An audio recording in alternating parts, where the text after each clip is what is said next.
যারা জীবিত আছে অথচ আল্লাহর কাছে মাপ চেয়ে গুনাহকে নেকিতে পরিবর্তন না করে এমনিতেই মরে গেল হঠাৎ রাত দুপুরে, হঠাৎ মরে গেল দিন দুপুরে অথবা সকাল সন্ধ্যায়, হসপিটালে অ্যাক্সিডেন্টে, বসে শুয়ে ঘুমে, দীর্ঘদিন অসুস্থ হয়ে হঠাৎ মারা গেল।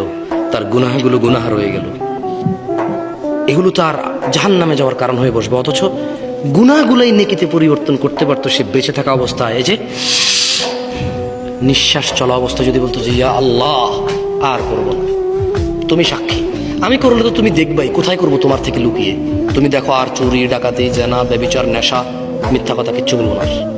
তবে তুমি আমার আগের গুনাহকে যেমনটা তুমি কোরআনে ওয়াদা করেছো যে নেকিতে পরিবর্তন করো, তুমি করো, আর তুমি দেখো আমি আর গুনাহ করবো না। আকুলু কওলি হাযা ওয়াস্তাগফিরুল্লাহ লি ওয়া লিসাইরিল মুমিনিন ফাস্তাগফিরুহু ইন্নাহু আল গফুরুর রহিম। আমি আল্লাহর কাছে আমার জন্য এবং আপনাদের সবার জন্য ক্ষমা চাই। আল্লাহ আমাদের সবার সমস্ত গুনাহকে নেকিতে পরিবর্তন করে ক্ষমা করবেন। আমিন।